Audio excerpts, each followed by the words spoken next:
Hello and welcome to Sightline. Today in our studio we have Ms. Chuluunbaatar, founder of Mompreneur community. Zoljargal, thank you very much for coming. Thank you for our invitation. So, some of our viewers may not be familiar with the term mompreneur. So could you please tell us what mompreneur is? What kind of mothers are regarded as a mompreneur? It's a combined world, that mom and entrepreneurship, and it's the mom who wants to raise their own business while they're raising the kids. And also it can be the working moms also included in this section. And this kind of the definition is very popular in development countries such as in USA, Canada, and also more in Korea in latest years. And now in Mongolia. Yeah. So Mompreneurs community was founded in 2016 under the name Mom NGO. Yeah. So you established this community, this NGO, to help mothers to participate in society and build a community. So how does Mompreneurs help women entrepreneurs in their pursuits?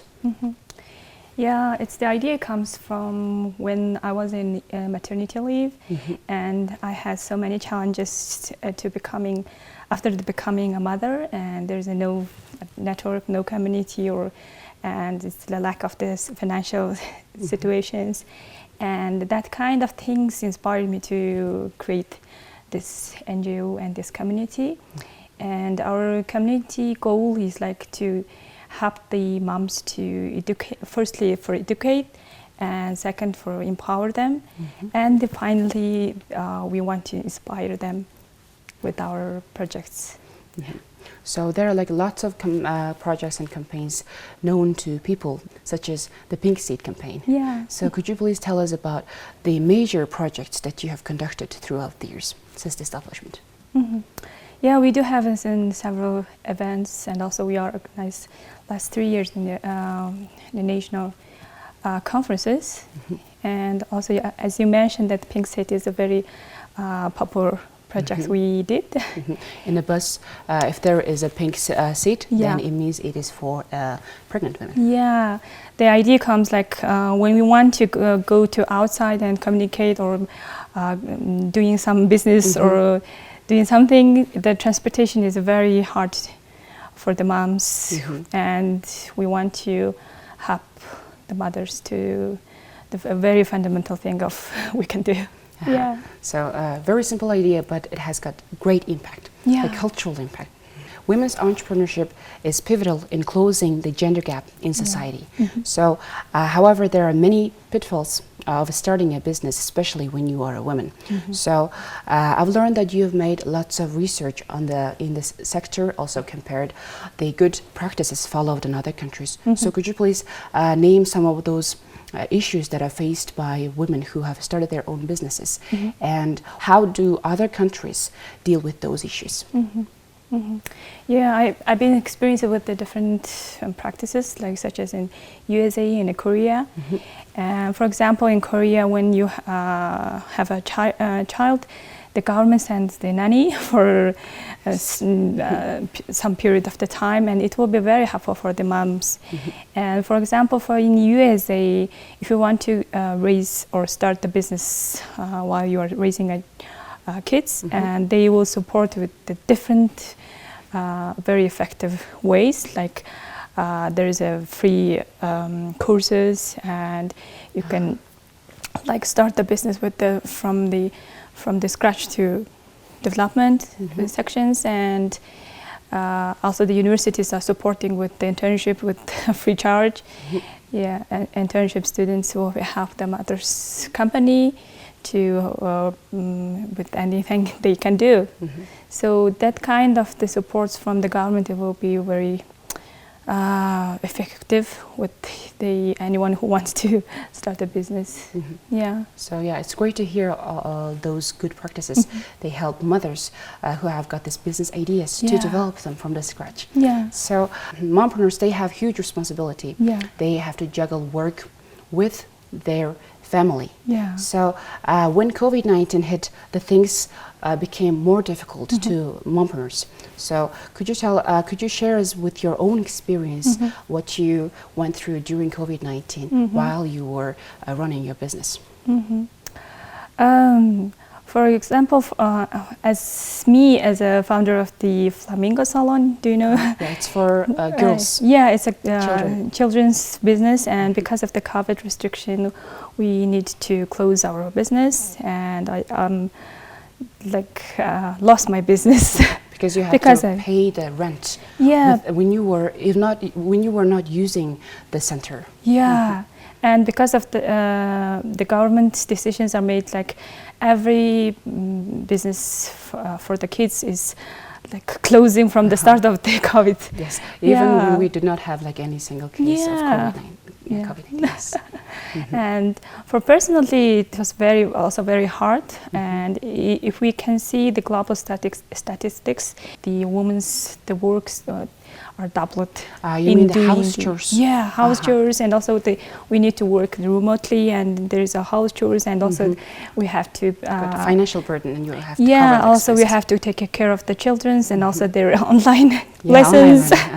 You have to be the tutor for your children. So these recent events have exposed the instability in the economy in Mongolia. So during this kind of unstable moments, if they're going to happen again, what can a mompreneur or entrepreneur take to prevent losses, to mitigate their damage? As you know, the COVID is creating the new normal, right? So we need to have different sources of the financial. Is very fundamental for us. Like we don't have just sourcing the financial only one sources. So the people need to focus on the different sources of the financial things, like like doing a side job while or hustle, maybe side hustle, or maybe while you are working, you need to create another private business or something like that. I've heard that at Mompreneurs, you helped women to pursue their business ideas. So could you please name of the successful examples of women starting their business in Mongolia? Okay. There is one doctor in our community, and she is in a more familiar with the traditional messaging things. Massaging? Yeah, massaging, yeah. And we made some education training and mentorshiping, and also gave a little amount of the financial investment for her. And now she's very successful with the just opened her first massage center. Yeah, from the scratch to business. And how many years did it take for her to open that? It's in around 1 year. 1 year. Yeah. So she started from the online and taking the online reservation for the massage, and now she have the physical massage center. Yeah, it's wonderful how you're helping those women and giving them those opportunities. And speaking of opportunities, in 2017 you received International Visitor Leadership Program, or IVLP, Women Entrepreneur Scholarship. And you studied and you learned more about how to promote entrepreneurship. So aside from Mompreneur Z, you also work as the regional coordinator of Youth Opportunities, the world's largest opportunities discovery platform. So how does your experience helping the youth pursue their academic successes translate to helping women with their entrepreneurship? I've been working in the youth opportunity since 3 years ago, and from that moment, the people didn't know that we do have that kind of very broad opportunities around the world. So the informations are very open for our adults, for the students, through this platform and through my group. And for International Visitor Leadership Program, I wasn't the only one who present from Mongolia. And you were with the other Mompreneur Z team? Yeah. How many of them were there?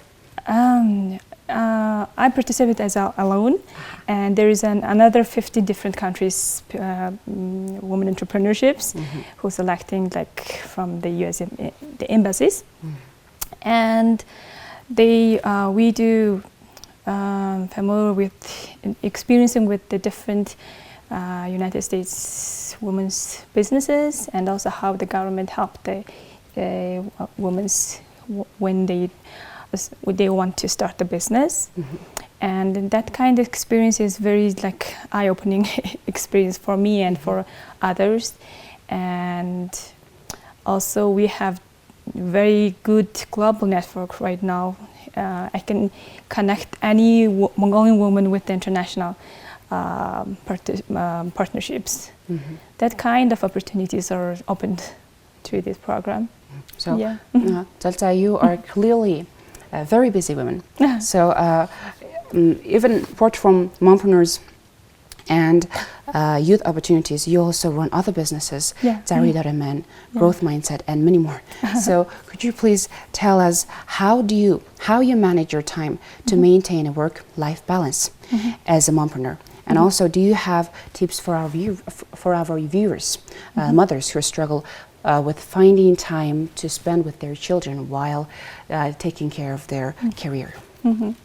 I'm just kind of the traditional person. Like I'm using the planner notebook for managing my time. And Mompreneur Z also, they have got their own planner, the merch planner. We did have the very first planner in the market, and after that there's so many options. And from that moment I started to using the planner almost in 45 years right now, and I do believe that anything you wrote in the on the paper comes true. So that's my very good point for organizing my jobs. Manage your time. Preferably on a planner. So when we're talking about time, so how much time should you think that a mom, like even when they have got like very busy schedule, very busy like business going on, have to spend with their family, with their children? Like at least how many minutes or hours? The 30-minute quality 30-minute is very effective for the kids. The rest is like we can like manage, right?